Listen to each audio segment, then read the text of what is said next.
మేరకి అక్టోబర్ నుంచి ఇప్పటి వరకు గ్రాట్యుటీ కూడా ఇవ్వాలి. జీవన విధానం కూడా చెల్లించే విధంగా వాళ్ళకి ప్రాధాన్యత ఇవ్వండి. మాకు రోజు ఆలస్యమే మేము ఓపిక అవ్వగలుగుతాం. ట్రాన్స్పోర్ట్ డిపార్ట్మెంట్ గా ప్రభుత్వ ఉద్యోగులుగా వాళ్ళందరినీ 2020 నుంచి గత ప్రభుత్వం ఎవరైనా ఉంటేనేమో అసలు తిక్కేయలేదు పిల్లలు అంతా ఇప్పుడు ఫార్మర్స్ కదా. ఇలాంటి జీవన విధానం చెల్లించేసి 3,600 కోట్లు. సో గమనిస్తున్నాం, మాకు ప్రభుత్వం ఏం చేస్తుందో గమనిస్తున్నాం.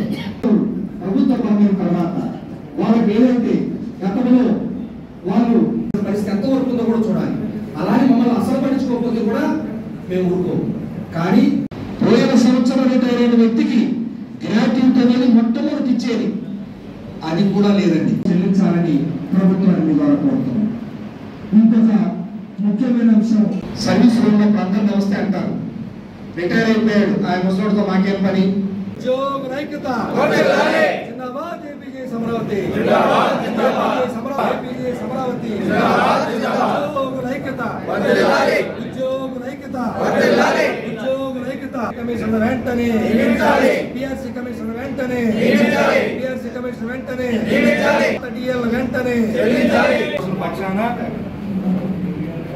రాష్ట్రంలో ఉన్నటువంటి అన్ని జిల్లాల్లో కూడా తహసీల్దార్లతో సమావేశాలు ఏర్పాటు చేసుకుంటూ ప్రభుత్వం యొక్క ప్రాధాన్యమైనటువంటి కార్యక్రమాలు ఏంటివి, ప్రజలతో ఎలా మమేకం అవ్వాలి, ప్రభుత్వం పారదర్శకమైనటువంటి పాలన, వేగవంతమైన పాలన ఇవ్వాలని కోరుకుంటున్న నేపథ్యంలో మనం ఏ విధంగా ప్రజలతో మమేకం అవ్వాలి, రైతులతో ఎలా మమేకం అవ్వాలి, విద్యార్థులతో ఎలా మమేకం అవ్వాలి, ప్రజలతో ఎలా అవ్వాలని ఒక సూచనలన్నీ కూడా పెద్దల దగ్గర నుంచి కానీ ఉన్నతాధికారుల దగ్గర నుంచి కానీ తీసుకున్న సూచనలన్నీ కూడా మా తహసీల్దార్లకు చెప్పడం, వారు చాలా చక్కగా దీనికి స్పందిస్తూ తప్పకుండా ఇంకా మేము ఇప్పుడు చేసేదానికి ఎంత పని ఒత్తిడి ఉన్నప్పటికీ కూడా ఇంతకన్నా మెరుగైనటువంటి ఫలితాలు వచ్చేంత వరకు మేము కూడా కష్టపడి పనిచేస్తామని ఒక నమ్మకాన్ని కలగజేసే విధంగా మాకు హామీని ఇవ్వడం జరిగింది.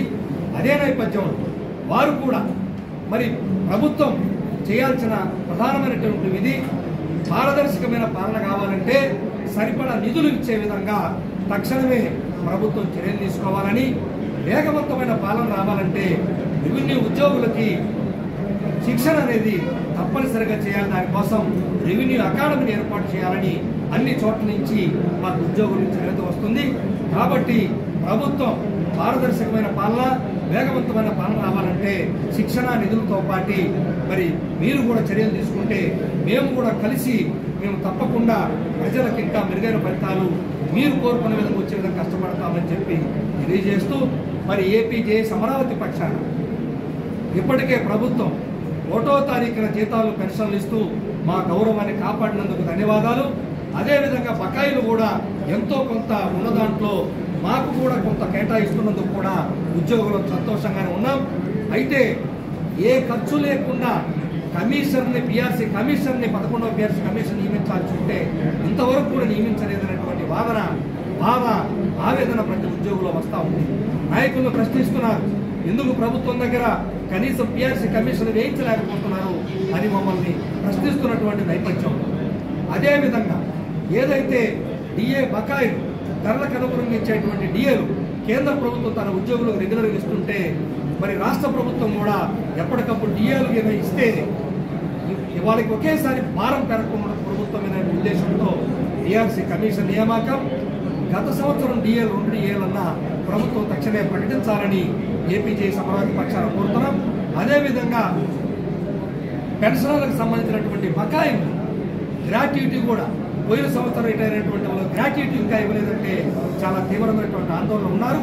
వాళ్ళని ఎవరు పట్టించుకున్నటువంటి నేపథ్యంలో పెన్షన్లకు సంబంధించినటువంటి బకాయిలు తక్షణమే చెల్లించాలని, అదేవిధంగా మరి కాంట్రాక్ట్ ఉద్యోగులు ఎవరైతే బిల్లు వేయబడి ఉన్నారో ఆ రెగ్యులర్ కానటువంటి వాళ్ళని తక్షణమే రెగ్యులర్ చేయాలి. ఇంకా అవసరమైన వాళ్ళు ఎవరైనా ఉంటే వాళ్ళకు కూడా కాంట్రాక్ట్ ఉద్యోగుల్ని చట్టాన్ని సవరించైనా వాళ్ళు రెగ్యులర్ చేయాలని, అవుట్ సోర్స్ ఉద్యోగులు అభద్రతా భావానికి లోను కాకుండా ఆబ్కాస్ రద్దు చేస్తారన్నటువంటి భావం ఈరోజు ప్రతి కింది స్థాయి అవుట్ సోర్స్ ఉద్యోగి చేరింది. కాబట్టి ప్రభుత్వం ఈ నూతన ప్రభుత్వం వస్తే మాకు జీతాలు పెరుగుతాయని, మా జీవితాలు బాగుపడతాయని, సంక్షేమ పథకాలు మాకు వస్తాయని, అదేవిధంగా సీనియారిటీ ప్రాతిపదికన ఇంక్రిమెంట్ వస్తాయని ఇన్ని ఆశలు పెట్టుకున్న అవుట్ సోర్సింగ్ ఉద్యోగులు అవకాశం ఎత్తేసి ఏజెన్సీల బారిన పడేస్తారని ఒక భయాందోళన ఉన్నారు. ఈ భయాందోళన తొలగించాల్సిన బాధ్యత ప్రభుత్వం మీద ఉందని వీళ్ళ తెలియజేస్తున్నారు.